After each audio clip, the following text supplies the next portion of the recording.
Hello दोस्तों, स्वागत है आप सभी का ग्रीनलैंडर चैनल पे जहां आपको मिलते हैं फैक्ट्स कहानियों के साथ। तो आज की वीडियो का हमारा टॉपिक है लैंड रिफॉर्म ऑफ उत्तराखंड।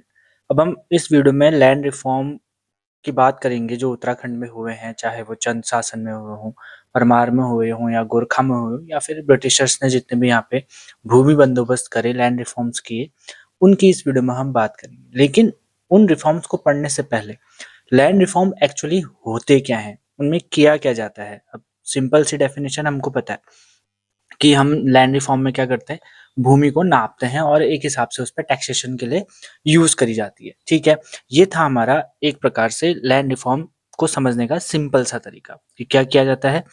एक लैंड का टुकड़ा है, उसको क्या करेगा, कोई भी अथॉरिटी होगी, जैसे इंडिया है तो इंडिया पे गवर्नमेंट है, तो गवर्नमेंट उस लैंड के टुकड़े को नापेगी और उस लैंड से कितना ज्यादा रेवेन्यू इकट्ठा किया जा सकता है जिससे कि एडमिनिस्ट्रेशन है वो देश को सुचारू रूप से चला सके। ये एक प्रकार की डेफिनेशन आप कह सकते हैं लैंड रिफॉर्म के लिए। बट हमेशा से ऐसा नहीं रहा है और अभी जो प्रेजेंट सिनेरियो है, लैंड रिफॉर्म के कुछ मायने अब यहाँ पे बदल गए। तो हम देखेंगे कि लैंड रिफॉर्म शुरुआत से लेके, यानी कि शुरुआत कहने का मतलब हमारा एंशियंट इंडिया से लेके, यानी कि प्राचीन इतिहास से लेके अभी प्रेजेंट तक में इस पे क्या क्या, कैसे कैसे ये इवॉल्व हुआ है, क्या क्या इसमें रिफॉर्म हमने किए हैं लैंड को लेके, वो एक ओवरव्यू टाइप का हम यहाँ पे देखेंगे। ठीक है, इस वीडियो में हम देखेंगे कि हिस्टोरिकल में सबसे पहले लैंड रिफॉर्म कहाँ देखा गया था, किस तरीके से जो राजा लोग होते थे वो लैंड रिफॉर्म किया जाते थे, कौन कौन से टर्म उसमें यूज होते थे। ज्यादा थॉरली हम उसके अंदर नहीं जाएंगे, बस एक ओवरव्यू लेते हुए आएंगे ताकि हमको लैंड रिफॉर्म एक्चुअली होते क्या है, किस प्रकार से करे जाते हैं, इसका एक आइडिया हमको यहाँ पे मिले। ठीक है, तो चलिए शुरू करते हैं कि लैंड रिफॉर्म एक्चुअली होते क्या हैं, उसके बाद थोड़ा सा इनका ब्रीफ हिस्ट्री जानने के बाद कि किस प्रकार से इंडिया में ये इवॉल्व हुई और किस प्रकार से हमें भूमि बंदोबस्त की आवश्यकताएं पड़ी, उनको जानने के बाद हम उत्तराखंड में आएंगे और उत्तराखंड में किस प्रकार से भूमि सुधार का हमारा जो कार्यक्रम रहे हैं वो किस प्रकार से यहाँ पे आगे बढ़े, उनको यहाँ पे हम चर्चा करेंगे। तो चलिए शुरू करते हैं। ठीक है, अब सबसे पहली बात आती है लैंड रिफॉर्म। अब हमें आपने जैसे अभी हमने बात करी कि लैंड रिफॉर्म क्या होता है, एक जमीन का टुकड़ा होता है, उसको नापने का एक प्रकार की क्या होती है, प्रोसेस होती है। ठीक है, लैंड को मेजर करने की जो प्रोसेस होती है उसको क्या बोलते हैं, आपका लैंड रिफॉर्म बोलते हैं। लेकिन हमेशा से लैंड रिफॉर्म ना इस मायने में यूज नहीं किया जाता था। ठीक है, अब यहाँ पे इसके दो मीनिंग आने को देखते हैं, प्रेजेंट मीनिंग बनेगा, हिस्टोरिकल मीनिंग देखिएगा। अब देखिए, पुराने जमाने में कोई भी आप स्टेट उठा के देख लीजिए। ठीक है, पुराने जमाने में यदि हम वैदिक पीरियड देख ले तो कोई एक इलाका होगा। ठीक है, वहां कोई एक राजा क्या कर रहा होगा, रूल कर रहा होगा, उस इलाके में कोई राजा रूल कर रहा होगा। अब उस राजा का जितना भी एरिया है वो पूरा का पूरा किसका होगा, राजा का होगा। ठीक है, यानी कि उस लैंड पे सबसे ज्यादा जो अधिकार होगा वो किसका होगा, राजा का होगा। तो प्राचीन समय में जो लैंड होती थी वो किसकी होती थी, किंग की होती थी। ठीक है, लैंड किसकी होती थी, किंग की होती थी। पूरा आधिपत्य, पूरा अधिकार किसका होता था, जमीन पे आपका किंग का होता था। अब उस जमीन, उस समय पे खेती बाड़ी करी जाती थी लेकिन उस लेवल पे नहीं होती थी जिस लेवल पे आज हम खेती बाड़ी कर रहे हैं। ठीक है, तो इस वजह से अब उस लैंड से राजा करेगा क्या, ऑब्वियस सी बात है, राजा का अगर राज्य है तो उसकी प्रजा भी होगी। ठीक है, उस प्रजा को अन्न चाहिए होगा, खुद राजा को स्वयं को अपना जो राजघराना है वो चलाने के लिए अन्न चाहिए, पैसा चाहिए, रेवेन्यू चाहिए। एक्चुअली उसको क्या चाहिए, अपने लिए पैसा चाहिए, आलिशान अपना जीवन बनाने के लिए राजा को क्या चाहिए, यहाँ पे पैसा चाहिए। तो किंग क्या करता था, उस जो लैंड थी उस लैंड को अपनी प्रजा में क्या करता था, बांट देता था। अब वो बांटने के तरीके हमने कई डायनेस्टीज में पढ़ चुके हैं, चंद में पढ़ चुके हैं, परमार में पढ़ चुके हैं, गोरखा में पढ़ चुके हैं, या आप इंडिया में मुगल ले लीजिए, दिल्ली सल्तनत ले लीजिए, नीचे आप बहमनी अंपायर ले लीजिए, आप विजयनगर अंपायर देख लीजिए। ये इन सारे अंपायर्स में हमने देखा है कि किस प्रकार से इनका एडमिनिस्ट्रेशन काम करता था, क्या क्या इनकी टैक्सेशन पॉलिसी थी, और टैक्सेशन पॉलिसी के थ्रू ये क्या जनरेट करते थे, रेवेन्यू जनरेट करते थे। और ये रेवेन्यू कहाँ से आता था, अधिकतर जो आता था वो लैंड से आता था। यानी कि पहले के जमाने में क्या था, लोगों के पास लैंड ही तो थी। ठीक है, लैंड थी और उसमें ही वो क्या करते थे, अनाज उगाते थे, और उसी अनाज का प्रोड्यूस किसको देना पड़ता था, एक 1/3। कई प्रकार के हमने टैक्सेस देख रखे हैं, जैसे सिर्ती देख रखा है, कई प्रकार के हमने टैक्स देख रखे हैं। आपने थ्रू आउट बहुत सारे टैक्सेस पढ़ रखे हैं जिनमें हमको प्रोड्यूस देना पड़ता था, 1/3 था, 1/6 था। इस प्रकार से हमको क्या देना पड़ता था, टैक्स देना पड़ता था। किसी में नगद कर हमको देना पड़ता था, किसी में हमको एज ए प्रोड्यूस जो हम उगा रहे हैं उसका प्रोड्यूस हमको देना पड़ता था। तो इसी रेवेन्यू को ज्यादा बढ़ाने के लिए किंग क्या करता था, लैंड का यूज करता था। तो हिस्टोरिकल मीनिंग में जो लैंड रिफॉर्म का मतलब था कि रेवेन्यू से उसका रिलेटेड था कि किंग को क्या चाहिए, आपका रेवेन्यू चाहिए, आप उस पे कुछ भी उगाओ तो उस जो भी उगा रहे हो आप, उसमें जो भी बना रहे हो उसका आधा हिस्सा आप किसको देंगे, आधा या जितने भी हिस्से यहाँ पे बनाए गए हैं वो आप किसको देंगे, किंग को देंगे। किसको देंगे, किंग को देंगे। तो लैंड रिफॉर्म का हिस्टोरिकल मीनिंग क्या था, डायरेक्टली आप कह सकते हैं रेवेन्यू से था, ठीक है। लेकिन प्रेजेंट मीनिंग यहाँ पे क्या हो गया, थोड़ा सा चेंज हो गया, ठीक है।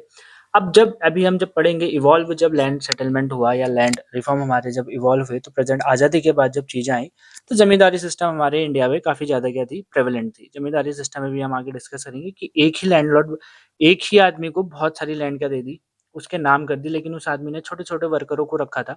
अब वो छोटे-छोटे वर्कर काफ़ी समय तक एक ज़मीन के टुकड़े पे खुद ही काम कर रहे हैं, लेकिन वो उसके नाम की तो वो ज़मीन है ही नहीं।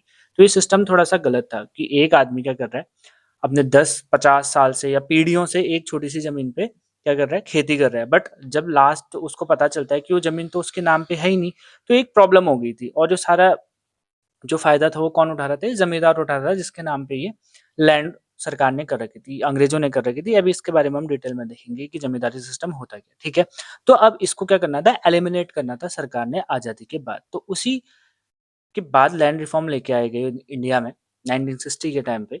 तो उस हिसाब में क्या किया, ये ज़मींदारी सिस्टम को ख़त्म करने के लिए एक तो जो पुअर लोग थे, पुअर फार्मर्स थे, उनको टैक्स फ्री किया गया और वो ज़मीनें उनकी कुछ लिमिट लगा दी गई ज़मींदारों पे कि आप इतनी ही क्या रख सकते हो, ज़मीन रख सकते हो, और जो बाकी फिर ज़्यादा ज़मीन सरकार ने अपने नाम ले ली और उस ज़मीन को फिर क्या करा, लोगों में बाँट दिया। तो इससे क्या आई, एक प्रकार की इक्वालिटी आई कि इक्वालिटी को आप क्या करेंगे, प्रमोट करेंगे। तो इस वजह से लैंड रिफ़ॉर्म में अब इक्वालिटी को मद्देनज़र रखते हुए कि सबको जितनी-जितनी ज़मीन जिसके पास है उसको क्या मिल जाए, ज़मीन का स्वामित्व मिल जाए। पहले से हर इंडिविजुअल को जो उसके पास ज़मीन है, जिस पे वो खेती करता है, उसका स्वामित्व तो हासिल नहीं होता था, यानी कि ओनरशिप उसके पास नहीं है। तो इसी का मीनिंग अब हो गया है प्रेज़ेंट डे में, जो लैंड रिफ़ॉर्म के मीनिंग हो गए हैं, वो आता है ओनरशिप को लेके कि आप किस तरीके से लैंड को ओन कर सकते हैं और कहाँ-कहाँ, कितना-कितना लिमिट में आप एक लैंड को ओन कर सकते हैं, वो अब लैंड रिफ़ॉर्म के अंदर हम पढ़ते हैं, ठीक है?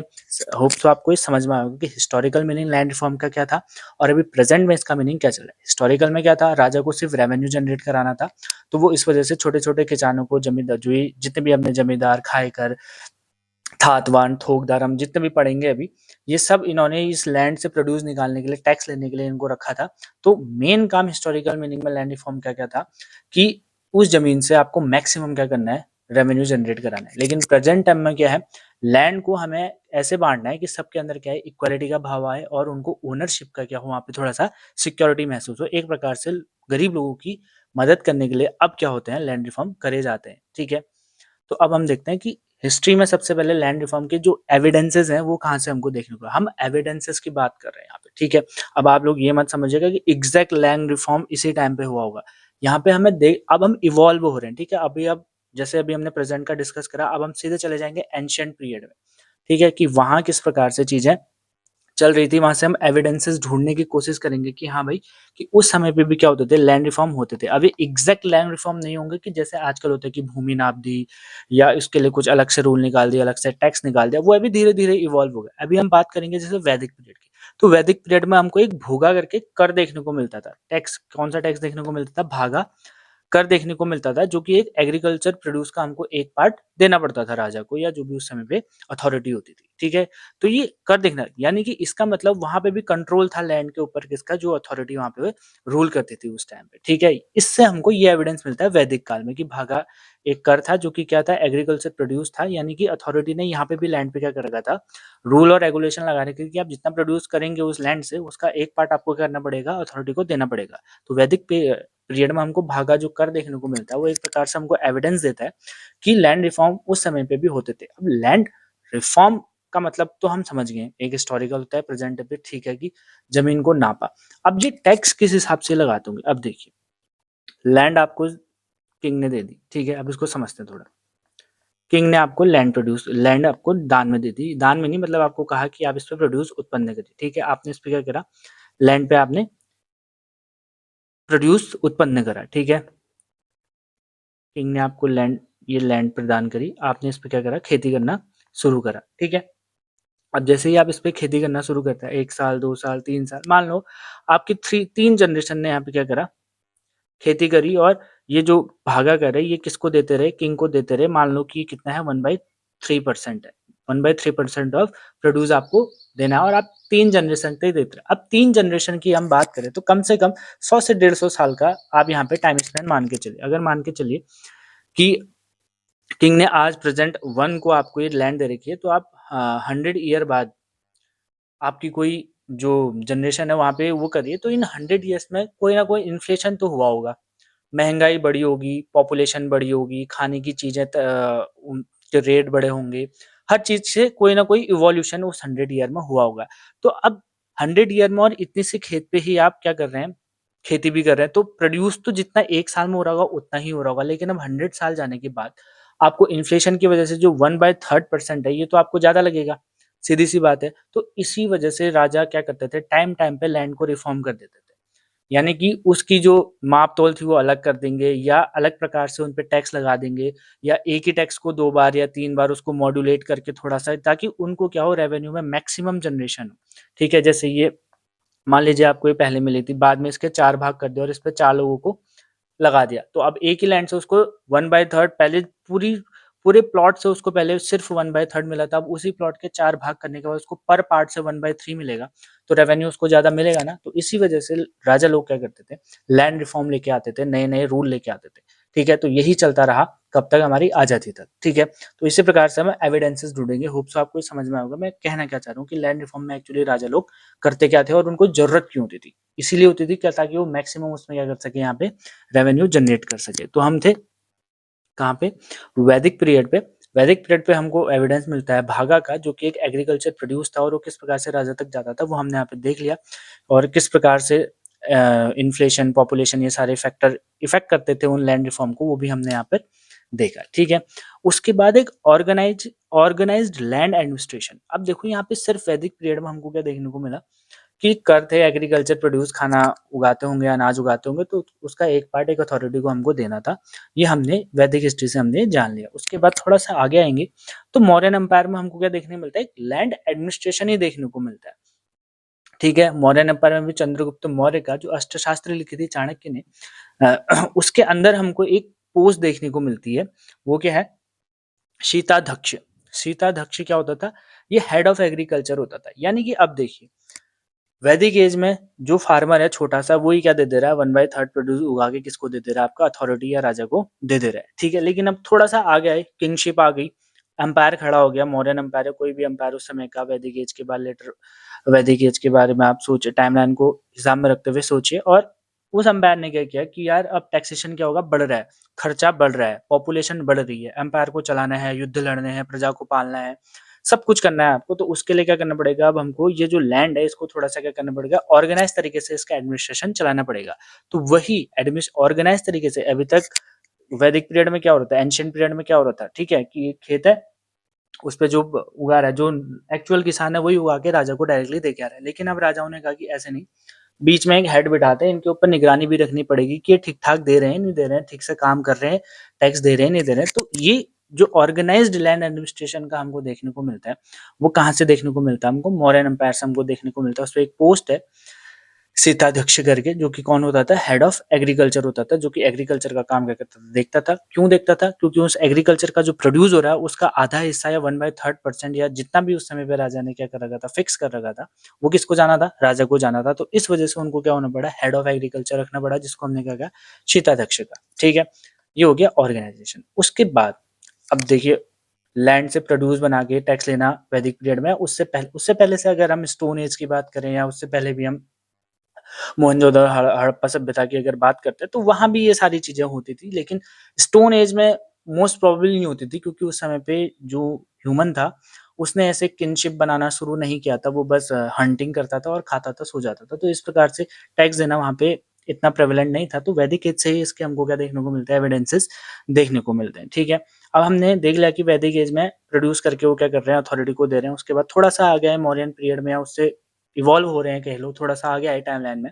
तो वहाँ पे हमने देखा कि अब उसको एडमिनिस्ट्रेशन करना शुरू कर दिया लैंड को, कि अब वहाँ पे उसकी देख-रेख करना शुरू कर दिया कि हाँ, इतना प्रोड्यूस तो चाहिए ही चाहिए, तो इसके लिए आपको निगरानी रखनी पड़ेगी। उसके लिए क्या कर दिया आपने यहाँ पर हेड भी यहाँ पे इंट्रोड्यूस कर दिया। उसके बाद अब जब ये सब कुछ ठीक हो गया, जब थोड़ा-सा और आगे जाएँगे तो अब क्या करते हैं, ग्रांट्स देना शुरू कर देते हैं। अब राजा के पास कई बड़ा अंपायर हो गया, मौर्यन अंपायर, गुप्ता अंपायर, इतने बड़े-बड़े अंपायर हो गए, तो इनका एरिया ऑफ किंगडम भी क्या हो रहा है, बढ़ रहा है। इनके पास ज़मीनें भी बहुत ज़्यादा बढ़ रही हैं। जिस हिसाब से ज़मीन है, उस हिसाब से पॉपुलेशन तो उस समय पे नहीं थी।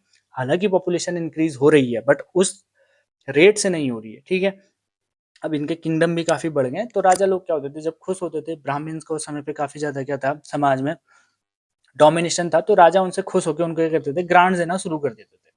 यानी कि अगर किसी ब्राह्मण से खुश हो गए तो उसको जमीन दान में दे दी जाइए, आप यहाँ रह लीजिए, या इस प्रकार से होता था। हमने कई बार देखा, जब हमने पिछले लेक्चर देखे ग्रांट में, हमने सदावर्त भूमि, गूंड भूमि, इस प्रकार से हमने चंद डायनेस्टी में पढ़ा है, उत्तराखंड की हिस्ट्री में, ठीक है। तो उसी प्रकार के जो ग्रांट इंडियन हिस्ट्री में हमको देखने को मिलते हैं, वो कहाँ से शुरू हुए, वो हुए सत्यवाहना डायनेस्टी से, ठीक है। सत्यवाहना डायनेस्टी के जब हम टैक्सेस पढ़ते हैं तो उसमें हमको सबसे पहले एविडेंस मिलता है लैंड ग्रांट्स देने का ब्राह्मण्स को, जिसको ब्रह्मदेह बोला जाता था। कहाँ? सत्यवाहन डायनेस्टी में, ठीक है। अब देखिए, प्रोड्यूस का टैक्स देना शुरू करा वैदिक में, फिर उसके बाद एडमिनिस्ट्रेशन करा। अब इतनी ज्यादा उनके पास जमीन होगी, इतना ज्यादा उन्होंने अपना एरिया एक्सपेंड कर दिया कि अब उसमें से वो क्या कर रहे हैं, ग्रांट भी देना उन्होंने शुरू कर दिया, ठीक है। अब देखिए, अब वो पूरा वाला पीरियड, अब यही सब चलेगा। लैंड्स ग्रांट में देंगे, प्रोड्यूस होगा, टैक्स देंगे। कभी ज्यादा अगर ज्यादा कभी युद्ध वाली स्थिति हो गई तो पब्लिक पे प्रेशर डाला जाएगा कि ज्यादा प्रोड्यूस होगा। अब प्रोड्यूस का मतलब, अब देखिए, पहले के जमाने में खेती तो करेंगे, गेहूं, चावल, जितने प्रकार के भी फल होते हैं यही उगाएंगे। तो इससे राजा को क्या भंडारण में वो हो रहा है, फायदा हो रहा है, उसको टैक्स देने का क्या मतलब है। देखिए, उस समय भी ना व्यापार चलता था, ठीक है। उस समय भी इंपोर्ट होता था, एक्सपोर्ट होता था, सेंट्रल एशिया से, चाइना से, नीचे उस साउथ ईस्ट एशिया से, अफ्रीका से, हर जगह से हम लोग क्या करते थे, ट्रेड करते थे, ठीक है। ट्रेडिंग हमेशा से होती हुई आई है, ठीक है। हमने मोहनजोदाड़ो, हड़प्पा सभ्यता में भी देखा है कि वहां भी ट्रेडिंग हुआ करती थी इंटरनेट पे, तो इम्पोर्ट एक्सपोर्ट हर समय पे हुआ है। तो वो प्रोड्यूस जनता से लेके राजा उसको इम्पोर्ट करता था, एक्सपोर्ट करता था, या बाजारों में बेचता था। तो इस प्रकार से उसको क्या मिलता था, पैसा मिलता था, जो वो अपने युद्ध में या अपनी रणनीति बनाने में उसको क्या करता था, अपना जो एडमिनिस्ट्रेशन है उसको चलाने में यूज करता था। तो इस वजह से वो टैक्स लेता था एज ए लैंड ग्रांट। अब हम इतना समझ चुके हैं कि लैंड रिफॉर्म में एक्चुअली चल क्या रहा है, ठीक है। अब थोड़ा सा जब हम आगे जाएंगे तो सबसे बड़ा इवोल्यूशन आता है लैंड रिफॉर्म में, दिल्ली सल्तनत। दिल्ली सल्तनत जब आती है इंडिया पे, तो अब वो कहानी हम नहीं जाएंगे कि कौन पहला राजा था, कितनी लड़ाइयाँ हुई, हमको उससे कोई मतलब नहीं है इस वीडियो में। हम बस यहाँ पे देख रहे हैं कि लैंड रिफॉर्म से रिगार्डिंग क्या क्या होता है। इक्ता सिस्टम लेके आया था कौन? इल्तुतमिश, ठीक है। इक्ता क्या था? कुछ भी नहीं था, एक लैंड थी, एक लैंड का टुकड़ा है, इसको बहुत सारे पार्टों में बांट दिया, ठीक है। इस प्रकार से इक्ता सिस्टम में क्या होता था, मान लो एक प्लॉट है, इसको 4 भागों में बांट दिया, तो ये first part, second part, third and fourth. तो ये एक पार्ट, इसको एक इक्ता बोल दिया जाता था। इसको क्या बोल दिया जाता था? इक्ता बोल दिया जाता था। और इसके ओनर को, जो इसका ओनर होगा, मुक्ति या क्या बोला जाता था? इक्तेदार बोला जाता था। क्या बोला जाता था? मुक्ति या इक्तेदार बोला जाता था। तो इनमें क्या होता था ना, प्रोड्यूस ज्यादा होता था। देखो, एक ही प्लॉट में 4 चीजें अगर बोगे अलग अलग, तो प्रोडक्शन क्या होगा? ज्यादा होगा, ठीक है। तो वही होता था। और टैक्स देने के बाद जो प्रोड्यूस बच जाता था, सरप्लस में जो प्रोड्यूस हो जाता था, उसको क्या बोलते थे? फवाजिल्स बोलते थे। तो ये एकता सिस्टम कौन लेके आया था? इल्तुतमिश लेके आया था। दिल्ली सल्तनत की हमारी बात हो रही है। तो देखिए, इस प्रकार से फिर और इवॉल्व होना शुरू हुआ। फिर खलीसा लैंड आने लगी। खलीसा लैंड क्या होती थी? अब देखिए, इक्ता किसके अंडर आ रही है तो अभी भी टोटल कंट्रोल किसका ही? किंग का ही कंट्रोल है। लेकिन अब उसने बीच में क्या रख दिया? मीडिएटर रख दिए अपने, जैसे मुक्ति रख दिया, इक्तेदार रख दिया, और भी इनको हेड करने के लिए और लोगों को भी रखा, ठीक है। लेकिन जो उस समय भी अब डायरेक्ट किंग के ही कंट्रोल में है, जैसे अब ये तो थोड़ा बहुत किंग के है, तो अल्टीमेटली किंग के ही कंट्रोल में, किंग जब कहेगा इनको ये छोड़नी पड़ेगी। बट अल्टीमेटली अभी फर्स्ट ओनर इसका कौन है? मुक्ति है। उसके बाद आप इसको किंग के अंदर कह सकते हैं। लेकिन खलीसा लैंड क्या होती थी? ये डायरेक्ट कंट्रोल में होती थी किसके? किंग के। यानी कि किंग की जो लैंड है, किंग उस पर जो चाहे करे, उसकी मर्जी, ठीक है। उसको क्या बोलते थे? खलीसा लैंड बोलते थे। उसके बाद वक्त, उसी समय से आया वक्त बोर्ड, हम में भी देखते हैं, वो भी लैंड से रिगार्डिंग है। वक्त जो आया वो भी रिलीजियस लैंड ग्रांट थे, उसी जमाने में दिए जाते थे। उसके बाद महासत करके आया। ये क्या होता था? ये लैंड को मेजर करने का तरीका होता था। इस तरीके से उन्होंने नए नए इवॉल्व होते रहे। देखिए, अब नए नए तरीके से क्या हो रहे हैं, यहाँ पे लैंड को नापने की क्या आ रही है, तकनीक्स आ रही है। वक्त करके जो नए नए रूलर आएंगे, दिल्ली सल्तनत में भी जो उस समय पे थोड़ा इस्लामिक ज़्यादा वो थी, प्रवृत्ति थी, तो इस वजह से लैंड ग्रांट भी उनको मिल रहा है, तो उसका नाम भी उस समय क्या है, वक़्त है। तो महासत है, वो क्या हो रहा है, मेज़रमेंट ऑफ लैंड के लिए यूज़ किया जा रहा है। उसके बाद सिकंदर, सिकंदरी गज, ये एक प्रकार की क्या होती थी, मेज़रिंग रॉड होती थी। जैसे आजकल फीता होता है और रॉड स्केल वगैरह से हम नापते हैं, तो उस समय पे क्या होता था, सिकंदरी गज होता था। ठीक है, उसके बाद लैंड को इन्होंने क्या कर दिया, डिफरेंशिएट कर दिया अकॉर्डिंग टू देयर प्रोड्यूस, कि किस प्रकार से क्या हो रहा है, उस पे प्रोड्यूस हो रहा है। पोलज, परोती, चाहर और बंजर। परोज हर साल उस पे क्या हो रही है, आपकी कल्टीवेशन हो रहा है। परोती 1 साल के लिए उसको छोड़ देंगे, क्योंकि उर्वरता खत्म हो जाती है, तो बाद में क्या हो जाए, ज़्यादा ग्रो हो जाए। चाहर 3 से 4 साल के लिए उसको छोड़ देते थे। बंजर उसको अनकल्टिवेटेड ही छोड़ देते, बंजर तो आप समझती हैं, ठीक है? तो ये इंपॉर्टेंट है। ये कभी मैच द फॉलोइंग में आपसे पूछा जा सकता है। पोरस, परोती, चाहर और बंजर। इस प्रकार से लैंड को क्या कर दिया था आपका, डिफरेंशिएट कर दिया था। अब देखिए हमने शुरू कहाँ से किया था, खाली एक टैक्स का नाम हमको देखा था और हमको पता था कि लैंड किस प्रकार से यहाँ पे किंग उसका ओनर होता है, लेकिन बाद में इवॉल्व होते होते कितनी सारी चीजें इसमें ऐड होते जा रही हैं। ठीक है, उसके बाद आया पट्टा सिस्टम। पट्टा सिस्टम में अभी भी पढ़ते हैं कि ये पट्टे इसको दे दिए और इस पट्टे इसको दे दिया, फिर इससे उसके एक फिक्स रेवेन्यू उस पर रख दिया। मान लो कि ये एक पट्टा है, तो इस पट्टे में जितना भी प्रोड्यूस होगा इसका आपको 60% उसको देना है, तो अब वो फिक्स हो गया। उस पट्टे पे वो जो भी काम कर रहा होगा, जो भी उसने जमींदार रखा होगा, वो क्या करेगा, वो 60% उसको देना ही देना। और जो पट्टा सिस्टम को जो साइन करते थे उसको क्या बोल देता है, कबूलियत बोला जाता था। पट्टा सिस्टम को साइन करने की प्रोसेस को क्या बोला जाता था, कबूलियत बोला जाता था। ठीक है, उसके बाद जब्त सिस्टम आया। ये साइंटिफिकली मेजर्ड क्या, ये अकबर के रेन के सारे होंगे, जो ग्रीन कलर में लिखे हैं अकबर के टाइम पे हुए। ठीक है, अकबर के टाइम में ये क्या है, जब्त सिस्टम आ गया। साइंटिफिक मेजरमेंट ऑफ लैंड होता था। दसाला सिस्टम 10 ईयर का रेवेन्यू फिक्स कर दिया। फिर इसके अंदर भी जब्त, बटाई, कनकूट और नसक। ठीक है, इस प्रकार से आपका क्या क्या रेवेन्यू को डिफरेंशिएट किया कि ये होता क्या, बटाई में 50-50 हो गया, जब्त में लैंड ही आपने जब्त कर ली, फिर कनकूट में क्रॉप के हिसाब से आप टैक्स देंगे, और नासक में आपने प्रीवियस ईयर पे आपकी कितनी क्रॉप हुई थी उस हिसाब से आप वहाँ पे टैक्स देंगे। तो ये दसाला सिस्टम 10 ईयर का रेवेन्यू आपको ये करिए। टोडरमल साहब इसके लिए क्या है, उत्तरदायी है कि उन्होंने ये सब क्या किया था, ये लैंड रिफॉर्म का काम किया था। ठीक है, उसके बाद जरीब, ये अभी भी हमको देखने को मिलती है। एक एक चेन टाइप की होती है, इस प्रकार से इस पे मेजरिंग यूनिट लिखी होती है, अलग अलग यूनिट्स होती है, तो उसको क्या होता है, इसको जरीब बोला जाता है, उससे जमीन नापी जाती है। ठीक है, उसके बाद है जागीरदारी सिस्टम, मनसबदारी सिस्टम। ये सिस्टम मुगल से हमने कई बार पढ़ा है। जागीरदारी सिस्टम कि राजा ने क्या किया, एक पूरा का पूरा एरिया किसी को जागीर में दे दी, यानी कि एज अ गिफ्ट माल, मतलब जागीर मतलब कि आप रख लो उसको, लेकिन उसमें जो प्रोड्यूस होगा वो उस पे मेरा ही हक होगा। अब एक प्रकार से हेरिडिटरी हो गया, मतलब आज से आपकी है, लेकिन उस पे जो भी प्रोड्यूस होगा उसका टैक्स आपको मुझे देना ही पड़ेगा। और सेम उसके लिए क्या होता है, मनसबदारी सिस्टम भी सेम होता है। जागीरदारी सिस्टम और मनसबदारी सिस्टम सेम है।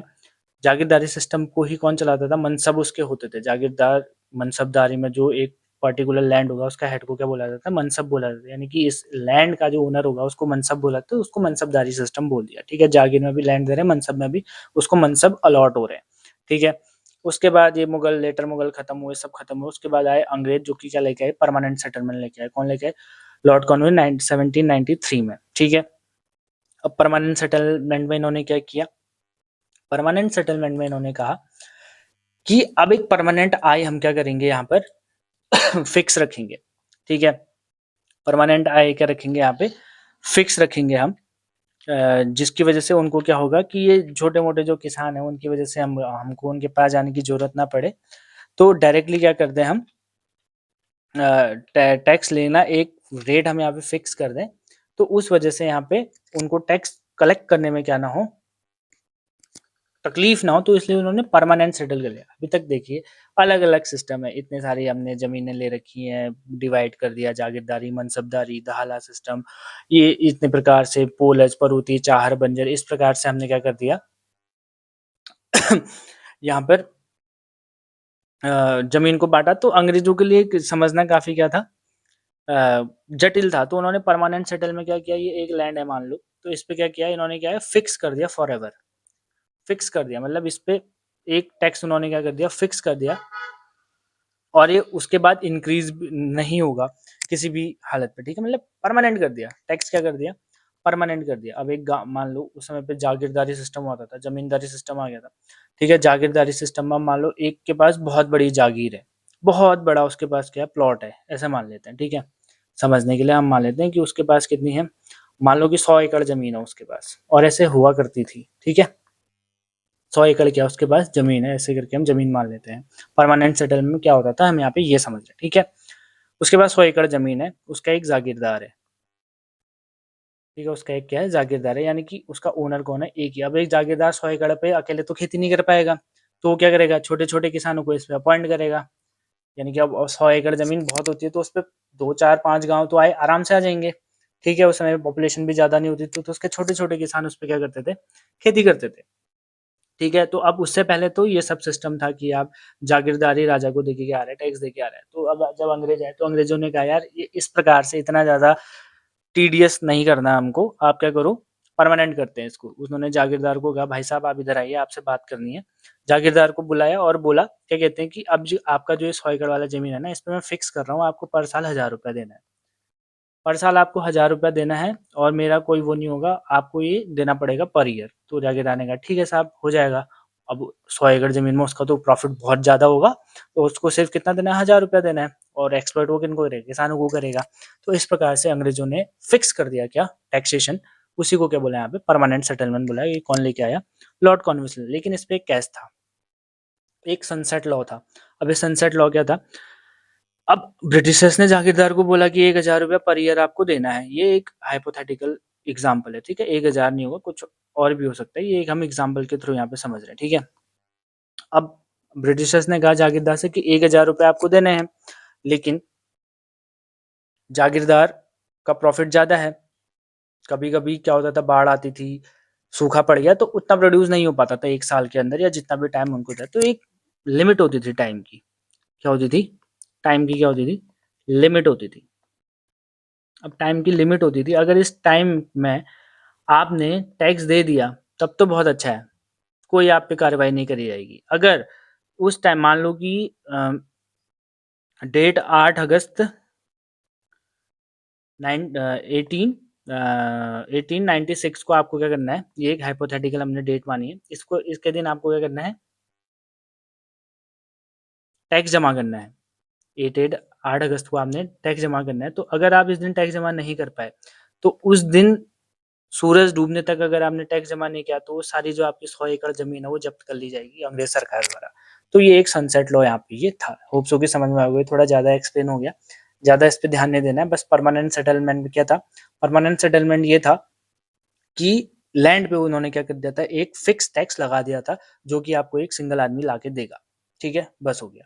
और सनसेट लॉ क्या था? एक फिक्स डेट होगी, अगर उस डेट को आपने नहीं जमा किया टैक्स अपना, तो वो ज़मीन जो आपके नाम है वो क्या हो जाएगी? जब्त कर ली जाएगी। ठीक है?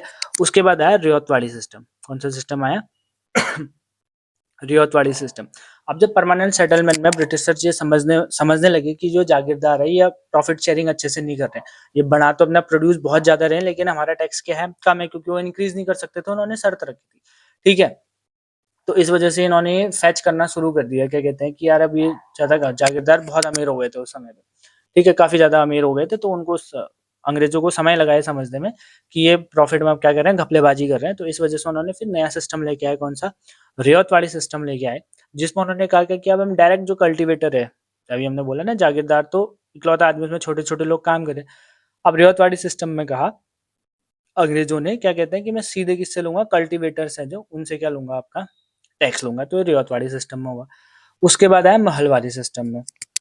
महलवारी सिस्टम में क्या हुआ, महलवारी सिस्टम में उन्होंने इंटायर विलेज से क्या करना शुरू कर दिया कि भाई एक पूरा गांव है, ये गांव का फिक्स कर देता है, तुम इतना मुझे सालाना टैक्स दे देना। और इसी के अंदर फिर हमको तालुकदार, मालजुगादी, तिनकतिया के कारण ही क्या हुआ था आपका, इंडिगो वाला महात्मा गांधी का चंपारण में जो अभियान हुआ था, वो तिनकतिया करके हिसाब से हुआ था। ये क्या था, इस पे भी जाने की जरूरत नहीं है, बस ये टर्म आप याद रखिएगा। ठीक है, ये थोड़ा सा ज्यादा एक्सप्लेन हो गया था परमानेंट सेटलमेंट वाला, तो इसको ज्यादा टीडीएस बनाने की या कॉम्प्लिकेटेड बनाने की जरूरत नहीं है। परमानेंट सेटल कुछ भी नहीं है, टैक्स फिक्स कर दिया था।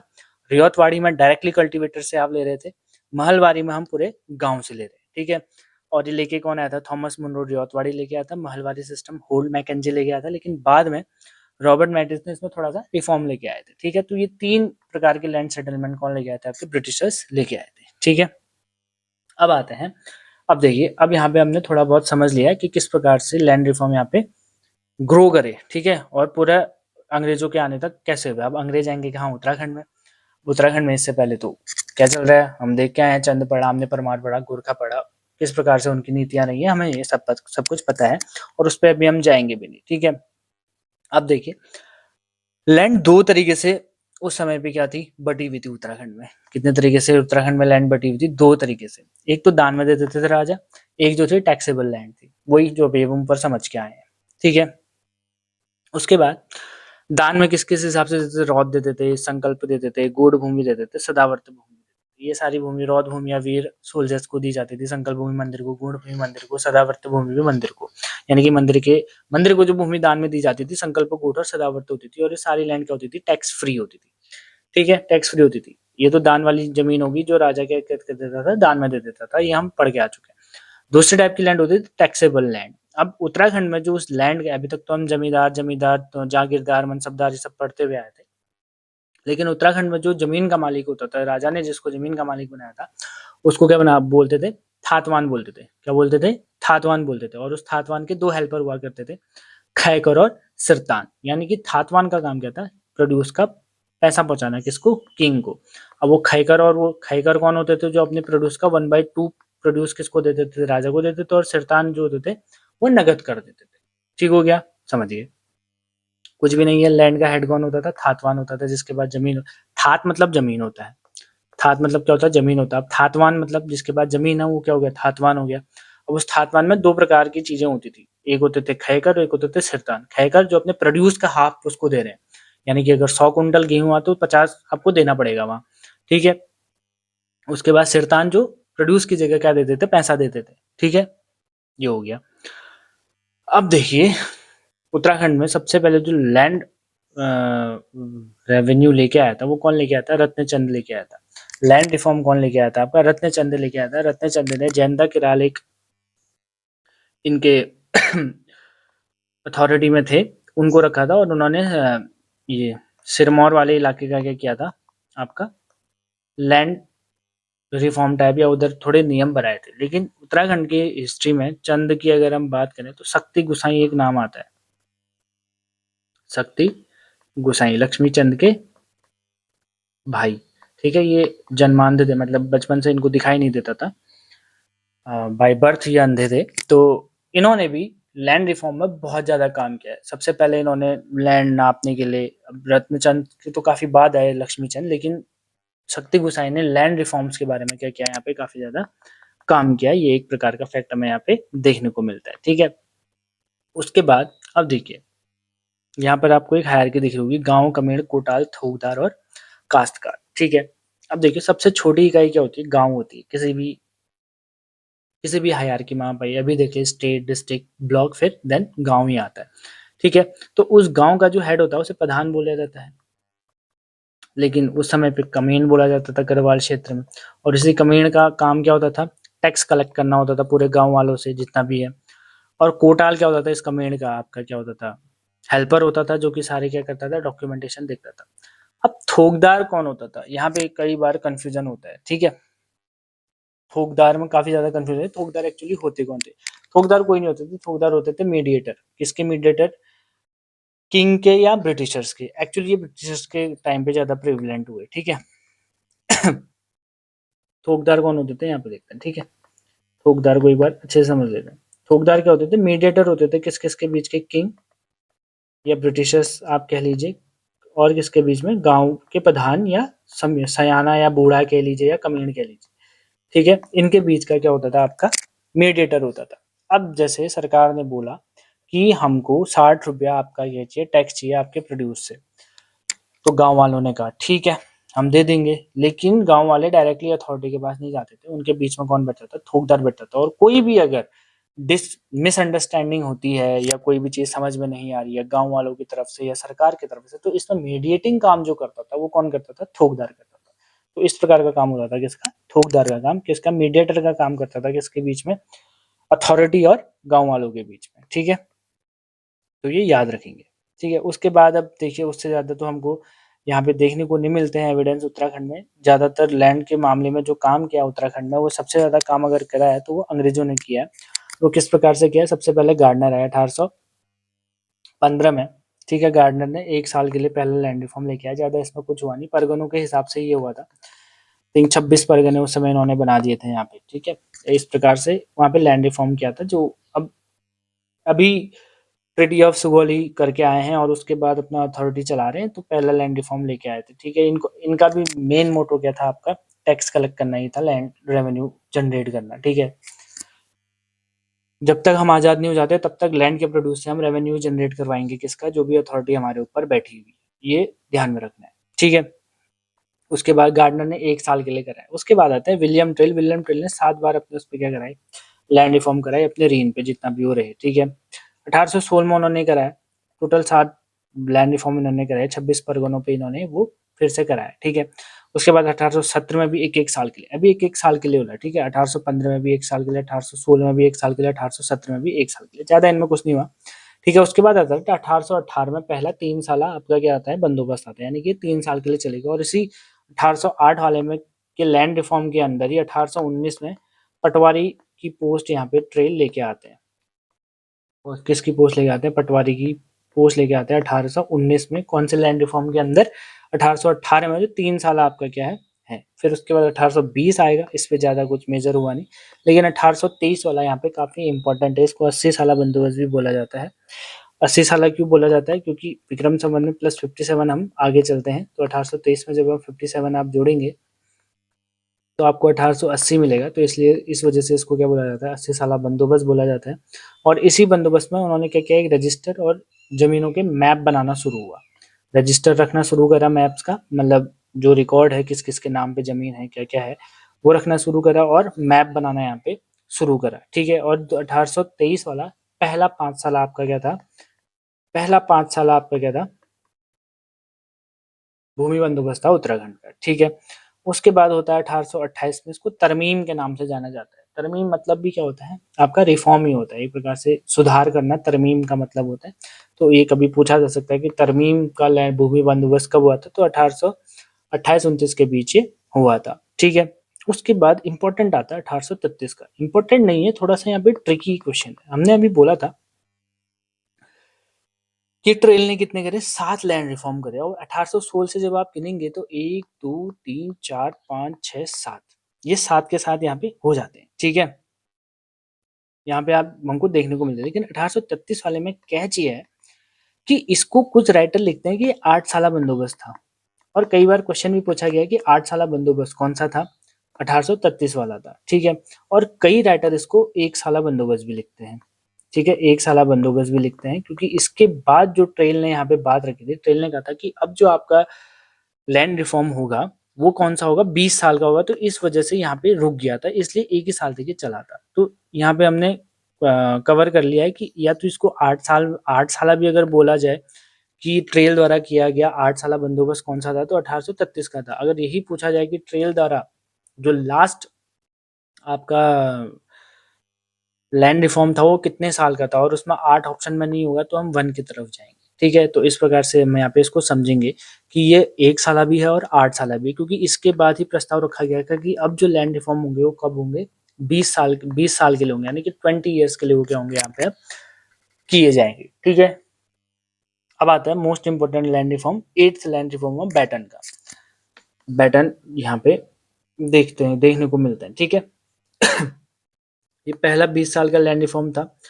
इसमें रियायतवाड़ी सिस्टम को इंट्रोड्यूस किया गया, कहाँ? गढ़वाल में, सिर्फ गढ़वाल में, ठीक है। कहाँ इंट्रोड्यूस किया गया? गढ़वाल में। और इसका मेन जो हाईलाइटिंग पॉइंट है, इसी वाले में क्या हुआ था? आपका खसरा सिस्टम भी ये इंट्रोड्यूस हुआ था, ठीक है। अब यहाँ पे 1840 से 1842 को लिखा है, क्योंकि 1840 में अगर शुरू करेंगे तो 1-2 साल तो लैंड नापने वापने में, नियम बनाने में चले जाएंगे, तो इसलिए उसमें ये टाइमलाइन यहाँ पे लिखी गई है। तो 8th लैंड रिफॉर्म किसने कराया था? बैटन ने कराया था, जिसमें खसरा सिस्टम इंट्रोड्यूस हुआ था। और ये पहला 20 साल का क्या था? आपका लैंड रिफॉर्म था, ठीक है। उसके बाद आता है हमारा 9th लैंड रिफॉर्म, जो कि था बैकेट का, और ये हेनरी रैमजे के टाइम पे हुआ था। और इसको मोस्ट साइंटिफिक क्या बोला जाता है? आपका लैंड रिफॉर्म बोला जाता है, क्योंकि इस पे हमको ने जमीनों को क्या किया था? प्रोड्यूस के हिसाब से यहाँ पे बांट दिया था, ठीक है, अभी तक जितने भी राजा थे उनको बिल्कुल फ़र्क नहीं पड़ रहा था कि कैसी भी लैंड हो, कैसी भी आपका ज्योग्राफिकल कंडीशन हो, पानी हो ना हो, आपको अपनी ज़मीन में इतना प्रोड्यूस उगाना है और उस प्रोड्यूस का हमको इतना परसेंट देना है तो देना है, यदि आप नहीं दे पाएँगे तो आपके ऊपर क्या करी जाएगी, कार्रवाई करी जाएगी।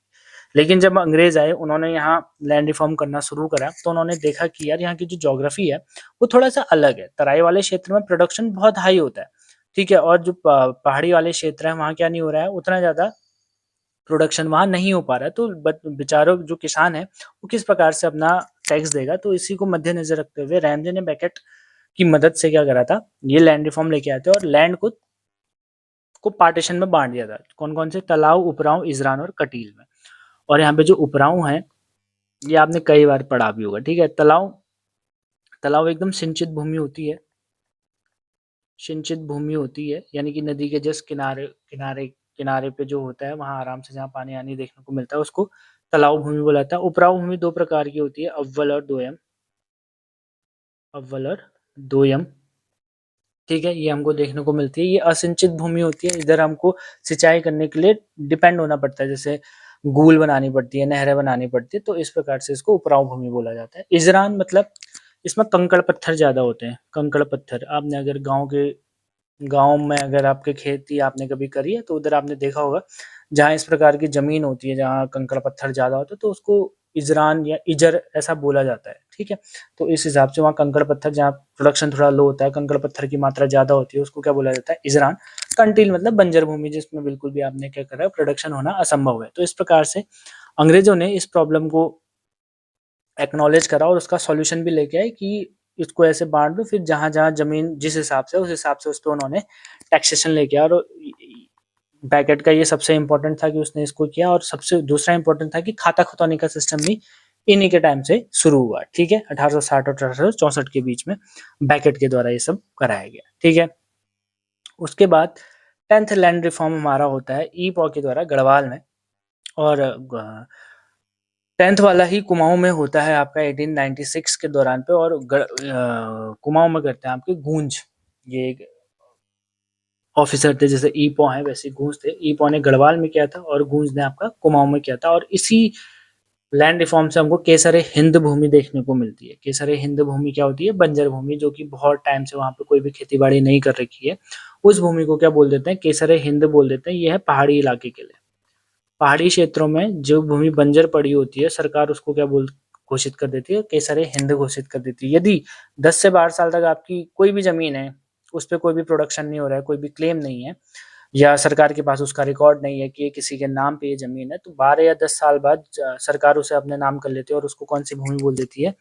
केसरे हिंद भूमि बोल देती है। पहाड़ी क्षेत्रों में इसको केसरे हिंद भूमि बोला जाता है, और यहाँ तराई क्षेत्र में इसको बोला जाता है नजूल भूमि। कौन सी भूमि? नजूल भूमि बोला जाता है, ठीक है? कौन सी भूमि बोला जाता है? नजूल भूमि बोला जाता है। तो केसरे हिंद भूमि और नजूल भूमि का जो कॉन्सेप्ट आया था वो आपका 10th लैंड रिफॉर्म से आया था। 11th किया था एबर्टसन ने। ये सिर्फ इसकी एक खासियत है कि सिर्फ और सिर्फ कहाँ हुआ था? गढ़वाल में हुआ था, ये याद रखेंगे, और 1928 में हुआ था, ठीक है? ये क्या था? आपका अंग्रेजों ने लैंड रिफॉर्म में, यहाँ पे ज्यादा इससे कॉम्प्लिकेटेड करने की आवश्यकता नहीं है, बस हमको याद रखना है ट्रेल, बैकेट और बैटन को। हमको बस इतना याद रखना है, यहीं से हमका क्वेश्चन पूछा जाता है और इनमें ज़्यादा कुछ है भी नहीं, तो यहाँ पे हमने डिस्कस कर लिया कि इस पे क्या क्या था, ठीक है? अब आता है मेन चीज जो हमको समझना है, ठीक है? अब देखो, यूपी काश्तकारी अधिनियम 1939। देखो, उत्तराखंड में जो टोटल लैंड रिफॉर्म हुआ है ना, 12 लैंड रिफॉर्म हुए, और 12 में से 11 अंग्रेजों ने ही कराए हैं, ठीक है? 12 लैंड रिफॉर्म हुए हैं, 12 में से 11 अंग्रेज करके गए हैं। एक ही लैंड रिफॉर्म उत्तराखंड में आजादी के बाद हुआ, वही अभी तक चल रहा है, ठीक है? लेकिन लास्ट लैंड रिफॉर्म कब हुआ था? 11th वाला 1928 में हुआ था। लेकिन उसके बाद भी यूपी काश्तकारी अधिनियम लेके आते हैं अंग्रेज 1939 में। और ये क्यों लेके आते हैं अंग्रेज? काफी ज्यादा क्या थे? दूरदर्शी लोग थे, ठीक है?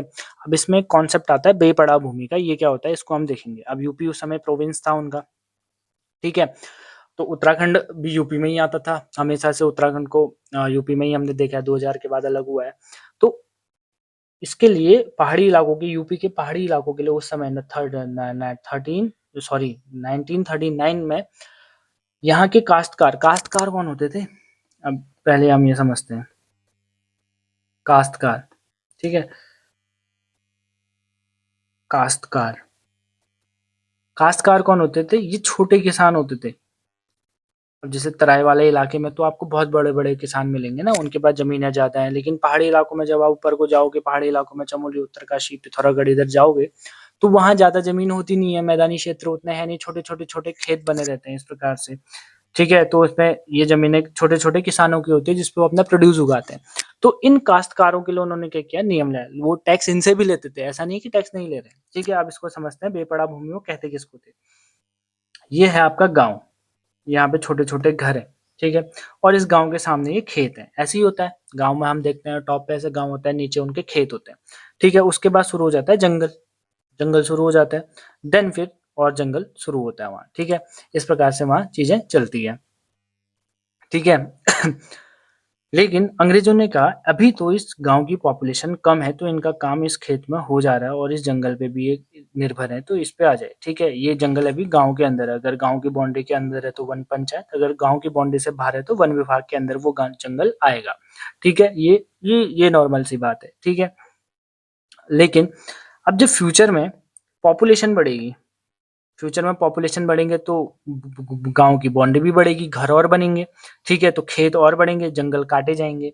तो ये जो जंगल के बीच की भूमि है, जो ये भूमि है, जंगल काट के जो ये भूमि बनेगी या जो ये एक्स्ट्रा भूमि है, इसके जंगल के बाहर की जो भूमि है, इसी भूमि को इन्होंने क्या नाम दिया? बेपड़ा भूमि नाम दिया कि फ्यूचर में जब पॉपुलेशन इंक्रीज़ होगी या इनके जितने भी ये डिपेंड रहेंगे जंगलों पे, जितना भी ये कटान करेंगे और इतना भी एक्वायर ये आगे को करेंगे ज़मीन को, उस भूमि को क्या बोला, यानी कि फ्यूचर को ध्यान में रखते हुए जिस भूमि को छोड़ दिया गाँव वालों के लिए अंग्रेज़ों ने, उसको क्या बोला?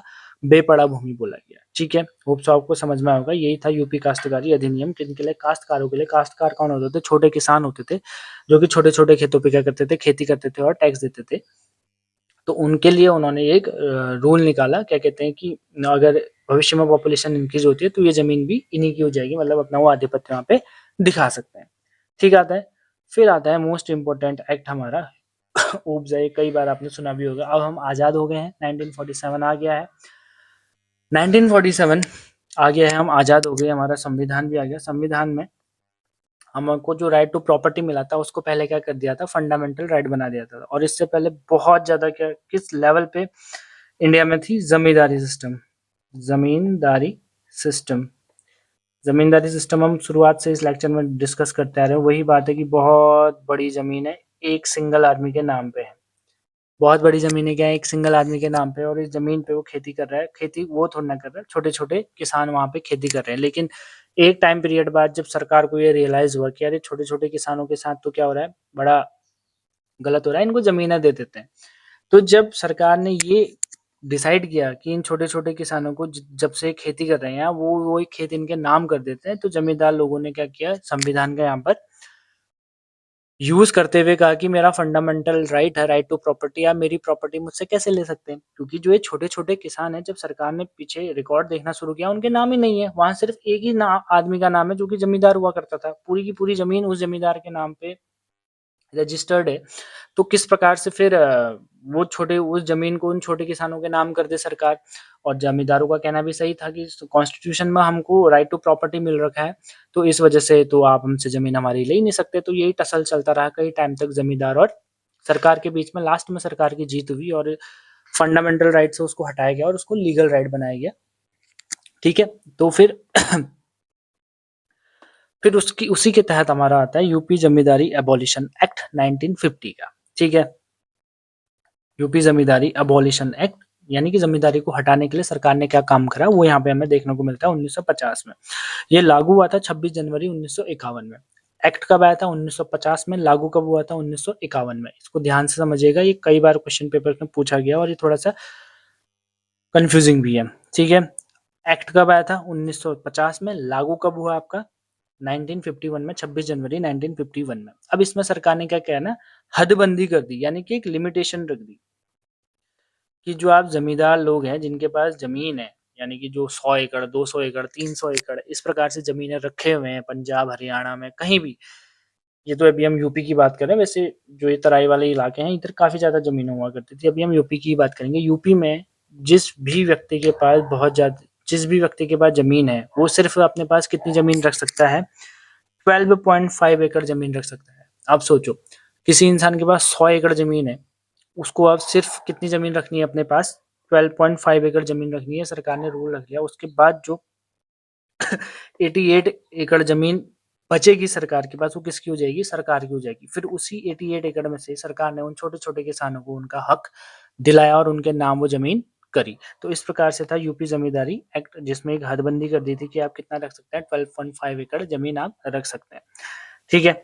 अब इसमें भी हमको क्या देखने को मिले? ओनर के टाइप देखने को मिले कि जो लैंड ओनर है, जो 88 मान के चलो कि हमने जो अभी एग्ज़ाम्पल लिया था, हदबंदी के बाद जो ज़मीन बची है, वो ज़मीन जब सरकार ने बाँटना शुरू किया तो उसके भी टाइप्स बनाए कि जो ज़मीन हम जिसको दे रहे हैं वो कौन-सा स्वामी कहलाएगा, यानी कि ओनरशिप कौन-सी होगी उसपे। एक है ट्रांसफरेबल, दूसरी है नॉन ट्रांसफरेबल, तीसरी है आसामी, चौथी है पट्टेदार। अब देखो, ट्रांसफरेबल मतलब सरकार ने आपको ज़मीन दी, आप वो ज़मीन खरीदें, बेचें, कुछ भी कर सकते हैं। आप उस ज़मीन को मतलब बेच सकते हैं, वो आपकी पूरी ज़मीन है। वो ट्रांसफरेबल है, आप उसको बेच भी सकते हैं, उससे आया हुआ जो टैक्स भरने के बाद पैसा वो लीगल माना जाएगा। वो क्या है? ट्रांसफरेबल लैंड है, वो सरकार ने किसके अंदर रखा? उसको ट्रांसफरेबल लैंड के अंदर रखा। फिर उसके बाद आता है non transferable land. Non transferable land में आप उस ज़मीन को क्या नहीं कर सकते? बेच नहीं सकते। वो ज़मीन तो आपकी होगी, आप उसमें घर बनाएँ, खेती करें, खाएँ, कुछ भी करें, लेकिन आप उस ज़मीन को क्या नहीं कर सकते? बेच नहीं सकते। बेच किस लिए नहीं सकते? क्योंकि वो केसर-ए-हिंद भूमि थी। कौन-सी भूमि थी? केसर-ए-हिंद भूमि। और केसर-ए-हिंद भूमि किसकी होती है? सरकार की होती है। बाय बेसिकली किसका अधिकार होता है केसर-ए-हिंद भूमि पे? सरकार का, क्योंकि सरकार उसको ऑक्यूपाई कर सकते हैं, तो इस वजह से आप उसको बेच नहीं सकते। ठीक है? Transferable, non transferable. आसामी यानी कि आपने ज़मीन क्या ले रखी है? लीज़ पे ले रखी है। सरकार से या किसी ज़मींदार से आपने ज़मीन को क्या ले लिया? लीज़ पे ले लिया इतने साल के लिए और उसका पैसा चुका दिया, तो वो आसामी कहेगा। पट्टेदार यानी कि छोटे-छोटे पट्टे आपको मिल गए। आपने कई बार देखा होगा अपने गाँव में कि हम इस पट्टे में रहते हैं, हम इस पट्टे में रहते हैं, तो उसी हिसाब से लोगों को पट्टे पे ज़मीन दे दी और उसके बाद उसमें उन्होंने जो भी करना था, घर बनाना था, खेती करनी थी, उस हिसाब से उन्होंने वहाँ पे करा। तो इस प्रकार से 4 प्रकार से उन्होंने क्या किए, ओनर्स को डिवाइड किया। किसमें? यूपी ज़मींदारी एबॉलिशन एक्ट में। ट्रांसफरेबल, नॉन ट्रांसफरेबल, आसामी और पट्टेदार। ट्रांसफरेबल बेच सकता है ज़मीन, नॉन ट्रांसफरेबल ज़मीन नहीं बेच सकता। आसामी मतलब लीज़ पे ले रहा है, पट्टेदार मतलब उसको कोई भी ऐसी ज़मीन पट्टे पे दे दी गई है। ठीक है? उसके बाद जौनसार भाबर के लिए तो 1956 में एक्ट लेके आए, क्योंकि जौनसार भाबर भी तराई वाला इलाका आता है, तो यूपी में तो इन्होंने ये कर दिया था। यूपी क्योंकि तराई वाला इलाका है, प्लेन वाला इलाका है, वहाँ थोड़ा-सा ईज़ी था ये कर पाना, तो इस वजह से कर लिया। लेकिन जौनसार भाबर में एबॉलिशन एक्ट ये कब लेके आए? 1956 में लेके आए। लेकिन कुमाऊँ रीजन में कब आया? 1960 में आया। ठीक है? कुमाऊँ रीजन में कब आया आपका? 1960 में आया। और इस पे जो टैक्स था, उन्होंने क्या किया, जिसके पास कुमाऊँ में ज़मींदारी एक्ट हटाने के लिए क्या करा, जिसके पास 3 सही 1/8 एकड़ ज़मीन है, जिसके पास इतनी ज़मीन है, उस पे क्या कर दिया, टैक्स हटा दिया। यानी कि 3 एकड़ से ज़्यादा ज़मीन जिसके पास है, यानी कि 3 एकड़ तक ज़मीन जिसके पास है, उस पे कोई टैक्स ही नहीं लगेगा गवर्नमेंट ने। ठीक है? उस पे क्या कहा, कोई टैक्स ही नहीं लगेगा। अब देखिए कुमाऊँ वैसे ही उसकी ज्योग्राफी क्या है, थोड़ी-सी टिपिकल है। वहाँ तराई वाले इलाके भी थोड़े कम हमें देखने को मिलते हैं, तो खाली उधम सिंह नगर और उधम सिंह नगर वाला ही इलाका है जो तराई वाला इलाका है, थोड़ा नैनीताल वाला इलाका। ठीक है? सॉरी। तो वहाँ 3 एकड़ से ज़्यादा ज़मीन पे क्या कर दिया, टैक्स फ्री कर दिया गवर्नमेंट ने। तो जो छोटे-छोटे किसान थे, अब ज़मींदारी उन्मूलन तो पहले कर चुके हैं। ज़मींदारी उन्मूलन पहले कर चुके हैं, अब छोटे-छोटे किसान टैक्स नहीं दे पा रहे बेचारे, तो उसमें भी उन्होंने कहा कि टैक्स फ्री कर देंगे हम आपका। 3 एकड़ टैक्स फ्री करते तो 90% जो किसान थे, 90% तक के जो किसान थे वो क्या हो गए, आपके टैक्स फ्री हो गए। अब उनको टैक्स देने की कोई टेंशन ही नहीं है। 3 एकड़ तक की ज़मीन आपके पास है, तो आप निसंकोच उस पे कुछ भी करो, आपको टैक्स देने का ज़रूरत ही नहीं है। ठीक है? और यही सबसे बड़ा कारण भी बना किसका, आपका आपका माइग्रेशन का कुमाऊँ वाले रीजन से, उत्तराखंड रीजन से। ठीक है? सबसे बड़ा प्रॉब्लम, क्योंकि टैक्स नहीं देना है, आदमी रहेगा क्यों, ज़मीन की उसको फ़िक्र ही नहीं है, उसी की रहनी है वो हमेशा, तो वो प्रोड्यूस बनाएगा नहीं। पहले से तो आदमी अपनी जगह पे इसलिए रहता है कि अरे टैक्स देना है, उसका प्रोड्यूस का वो देना है, तो आदमी रह जाता था, वरना ज़मीन चली जाएगी। आजकल अब आपको अधिकार मिल गए, तो अब माइग्रेशन भी काफ़ी ज़्यादा होने लगा है। और भी रीज़न है, क्योंकि उस समय पे एग्रीकल्चर पे ही बहुत ज़्यादा डिपेंडेंट थे, तो लोग रह जाते थे। आजकल कई ज़्यादा एक्सप्लोरेशन आदमी के पास हो गया, तो one of the main reason ये भी माना जा सकता है कि ये जो टैक्स फ्री करा था, इधर से भी माइग्रेशन थोड़ा-सा बढ़ा। ठीक है? और ये कितने साल के लिए था? 40 साल के लिए था। अगर ये 40 साल के लिए था 1960 में ये आया तो 1964 पे ये लागू हुआ था, ठीक है? कब हुआ था ये लागू? 1964 पे ये लागू हुआ था। एक्ट आया था 1960 में, 1964 में ये लागू हुआ था और ये 40 साल के लिए हुआ था। तो 2004 में हमारा दोबारा क्या होना चाहिए था आपका? ये लैंड रिफॉर्म होना चाहिए था, लेकिन अभी तक लैंड रिफॉर्म 2004 के बाद हुआ ही नहीं है उत्तराखंड में, ठीक है? मतलब दो 1964 के बाद हुआ ही नहीं है, ठीक है? ये इस प्रकार से कूजा और उपजा हमने यहाँ पे देखा कि कितने-कितने एकड़ पे टैक्स फ्री कर दिया था, ठीक है? अब एक टर्म हमको देखना पड़ता है चकबंदी। अब चकबंदी क्या होती है इसको एक बार हम समझते हैं, ठीक है? कुछ भी नहीं है चकबंदी। अब आप मान के चलिए आपका गाँव है और आपने अपने गाँव में देखा होगा आपका एक प्लॉट यहाँ होगा, एक खेत यहाँ होगा, एक खेत यहाँ होगा, एक खेत यहाँ होगा, ठीक है? एक्स, एक्स, एक्स, एक्स मान लो कि आपके खेत हैं, ठीक है? तो अब सरकार को क्या था कि ये एक ही इंसान की इतनी जगह पे ज़्यादा ज़मीन है, ठीक है? इतनी ज़्यादा क्या है? ज़मीन है। तो कैसे अब इसका आकलन लगाएँगे कि मतलब ये एक ही आदमी यहाँ पे भी है, यहाँ पे भी है, यहाँ पे भी है। तो सरकार ने क्या किया, एक काम करते हैं कि मान लो ये यहाँ पे आपकी 1 बीघा है, यहाँ पे 2 बीघा है, यहाँ पे फिर से 2 बीघा है, यहाँ पे 3 बीघा है। तो ये कितना हो गया?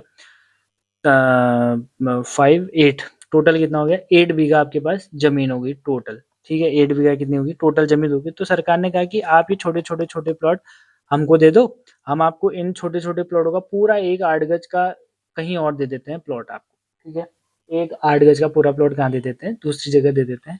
आप इसको छोड़ दो और दूसरी जगह पे लेके चलो, ठीक है? चकबंदी यहाँ पे बढ़िया चीज़ थी, ठीक है? ये लेके आ गए। लेकिन यहाँ पे सबसे बड़ी दिक्कत क्या आई कि जो ये खेत थे, अब ऐसा होता है कि हर जगह पे जो लैंड की वैल्यू वो सेम नहीं होती है, अलग-अलग होती है। मान लो कि ये लैंड रोड के किनारे पे है, तो इसकी वैल्यू क्या होगी? काफ़ी हाई होगी और एक थोड़ा किनारे पे है तो इसकी वैल्यू लो होगी। तो सरकार अब इनका वैल्यू कैसे लगाएगी? कैसे उसको इवॉल्व करेगी?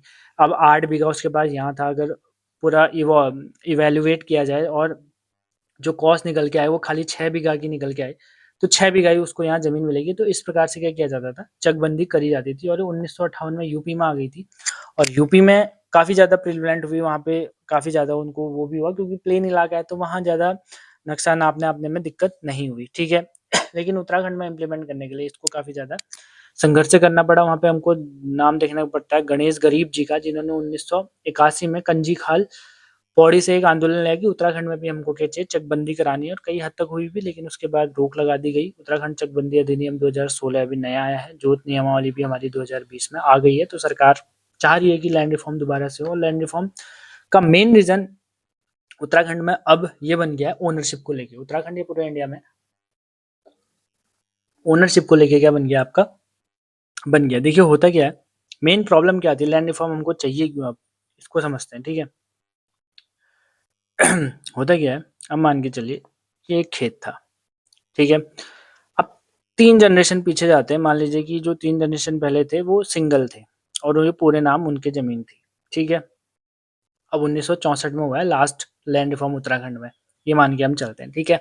1964 में मान के चलिए आपके दादाजी के नाम पे ज़मीन थी, ठीक है? आपके दादाजी के 2 बेटे हो गए। सॉरी, हाँ, 2 बेटे हो गए, ठीक है? तो ये ज़मीन क्या होगी? आधी-आधी बढ़ गई, ठीक है?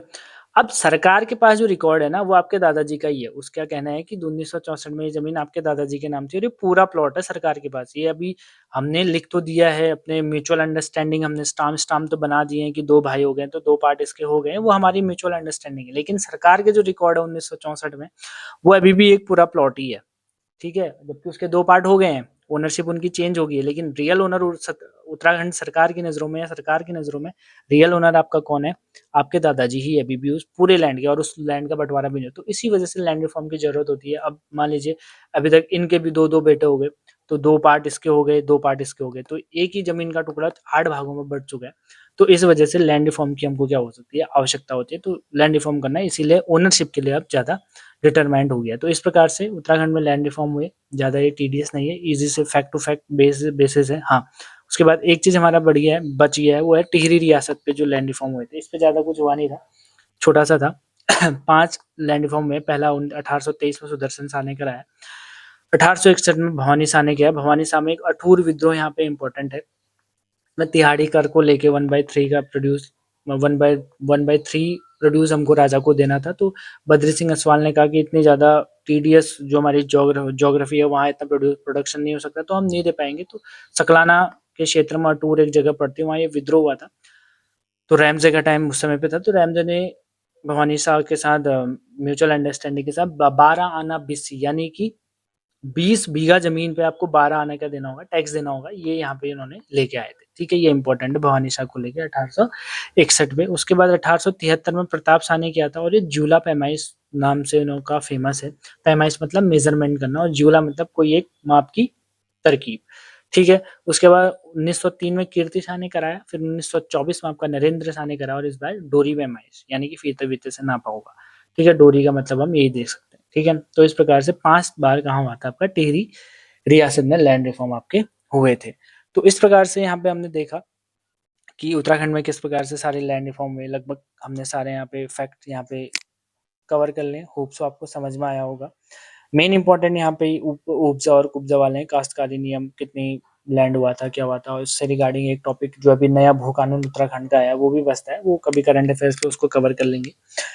तो इस प्रकार से 12 हमारे क्या हुए थे, लैंड रिफॉर्म हुए थे उत्तराखंड में। 11 जिसमें से किसने कराए थे, आपके 12 हुए थे टोटल, 11 ब्रिटिशर्स ने कराए थे। और पहला अगर आपको लैंड रिफॉर्म पूछा जाएगा, फर्स्ट लैंड रिफॉर्म उत्तराखंड, तो 1812 में गोरखा ने किया था। ठीक है, 1812 में किसने किया था, गोरखाओं ने किया था। ठीक हो गया।